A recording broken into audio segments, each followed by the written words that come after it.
So 4 years ago, I got arrested. And I wish that I could say that it was for something worthwhile, but it wasn't. It was over some stupidness, as my students would say. I was on my way to meeting some really, really good friends in Queens in my black Jeep Grand Cherokee when a cop pulled up next to me and he stared at me for a bit before he eventually asked me to pull over. So this was a very tense time in the city. Very tense, especially when you're dark, tall, and handsome. The interactions are not so pleasant with the NYPD. So I pulled over, and after I pulled over, um, the cop, he asked for my license and registration, which I gave him. So he went back to his police car, and he runs the license and registration.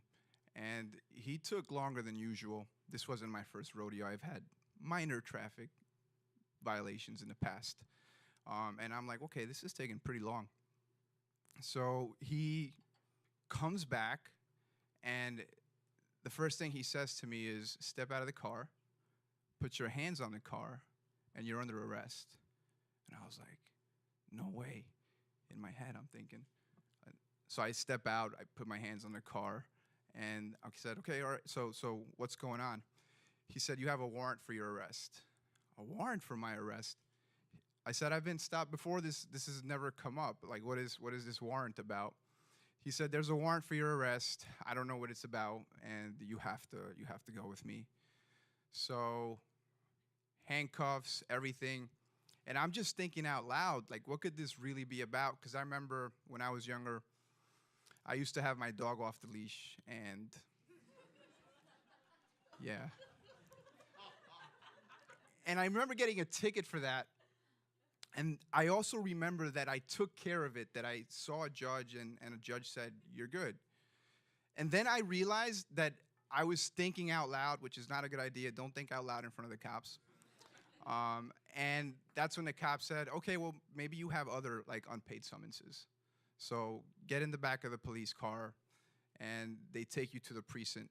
So after like 20 minutes, right, since I got arrested, I'm in the precinct now, and I get my one phone call. And so I call my wife, and I said, honey, I'm in jail. I'm in a precinct, and I'm not playing this time. And she said, stop playing. I was like, no. Like, I'm serious. I'm arrested. You got to come get me.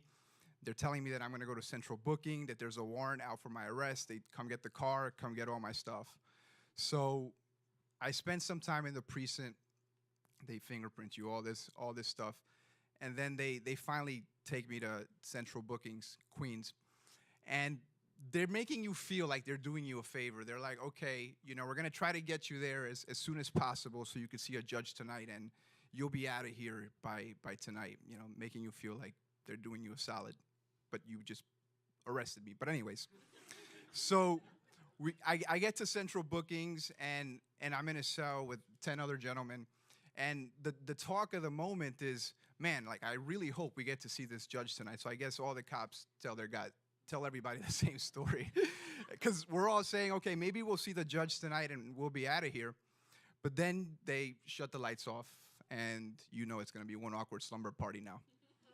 So after a couple of minutes in the cell, people start making conversation, and one of the guys asked another, like, yo, what you get knocked for? Like, what you get arrested for? And I'm just like, oh, man, I hope they don't get to me. And they eventually get to me, and I have to tell them that I got arrested for these unpaid summonses. I thought that's what I got arrested for. That's what I was told. And I think half the people in the cell didn't believe it. And then the other half, they were just like, what a stupid thing to get arrested for. So fast forward, it's now morning time. Turn the lights on. And they start serving these nasty, hard, brown, stale cheese sandwiches. I don't even know if that was cheese or just rusted taxi cab paint. They were terrible. And They look just like the ones they serve in the school cafeteria, by the way. So, so if you ever have a student tell you this is jail food, there is some truth to that. So after the cheese sandwich, I get assigned a public defendant. And her public defending of me was as bad as those cheese sandwiches. And it wasn't, I don't think it was because she was just a bad advocate or public defendant, but she just was not a good listener. Because I was explaining to her, I've been stopped before, and these warrants, they never come up. And she's just like, okay, listen, there's a reckless driving charge. And I'm like, what? She's like, yeah, look, it says over here that you started doing some stuff. I don't remember exactly what it said, but they painted me like I was Dale Earnhardt driving in the street, and that probably would have been a good story to tell the guys in the cell. And she basically says, but look, I'm going to do you a solid. She didn't say that, right? But I could bring this down to a disorderly conduct, okay? I don't think I could take that because I teach, and that will probably put my job in jeopardy. She was like, well, you know, it's the best I could do. So we rolled with it. So now I'm in front of the judge, and the judge explains to me there's a reckless driving charge, but you could take a disorderly conduct, and you know you'll be out of here with a disorderly conduct. And then I explained to the public defendant, because you can't talk to the judge directly, like, could you tell her that I teach? I can't take this, and I don't remember doing Dale Earnhardt in the streets. And she explains it to the judge, and then when she explains to the judge that I teach, I literally heard the prosecutor say, well, if he's a teacher, he should have known better than to be driving like that, which, by the way, I wasn't. That's my story, and I'm sticking to it. So, but the whole point of this, too, was the warrants. Like, what about the warrants? So I said to the public defendant, could you please ask the judge about the warrants? And I remember the judge just, like, looking through papers, and then she just looks up, and she's just like, what warrants? Everything's fine. And it hit me. That was the moment it hit me. Wow, there are no warrants. So I didn't take the disorderly conduct. They send you back to the cell. And I somehow got lucky. God bless the judge, I guess. They bring you back out, and the judge blessed me with a 5-day ACD, which that means in adjournment and contemplation of dismissal. It means you stay out of trouble for 5 days, and this is all going to get dismissed. So I was like, okay, that sounds good. I think I could stay out of trouble for 5 days. So I took that, and that was my night in jail, I guess. But it got better for me, because a couple of weeks later, I'm telling my barber the story. And he's listening, and he's really taking it in. And he says to me, why don't you sue them, bro? And I was like, sue them? He's like, yeah, bro, you should sue them.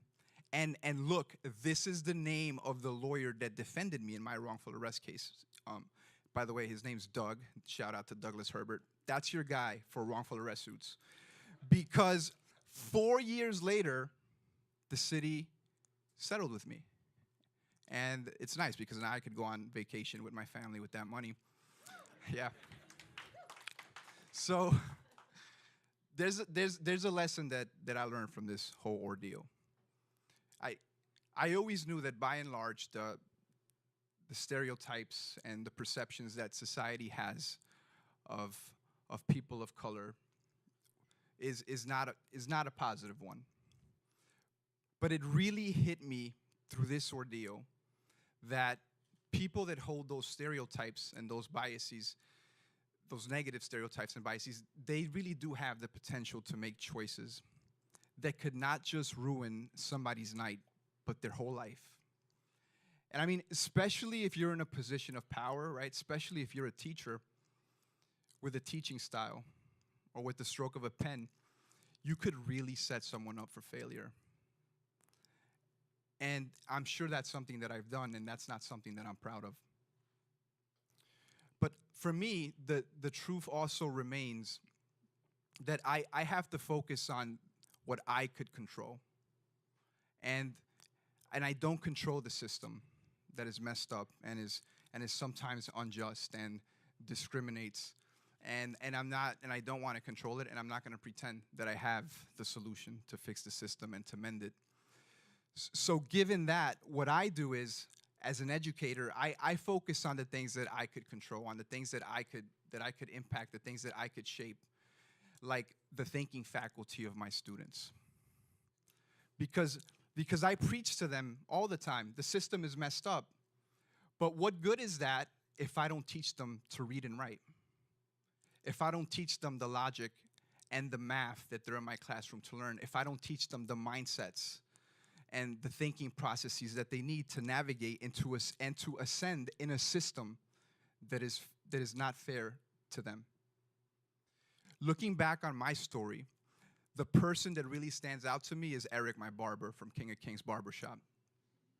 Shout out. Because out of everybody that I shared my story with, he was the only one that gave me something actionable. You know, everybody else, I shared my story with them, and they were just kind of like, yeah, dude, you know, fuck the system, and good vibes your way, and, you know, that sucks that you went through that. And I think that's good because I needed to hear that. I needed that too. But that also made me feel powerless. It made me feel like there was nothing that I could do. But what Eric gave me, what Eric showed me, he showed me that there's a way for me to exert power. And that was big for me. And it's big for me too because as a teacher, we talk all the time about empowering students. But what if they have power? Thank you.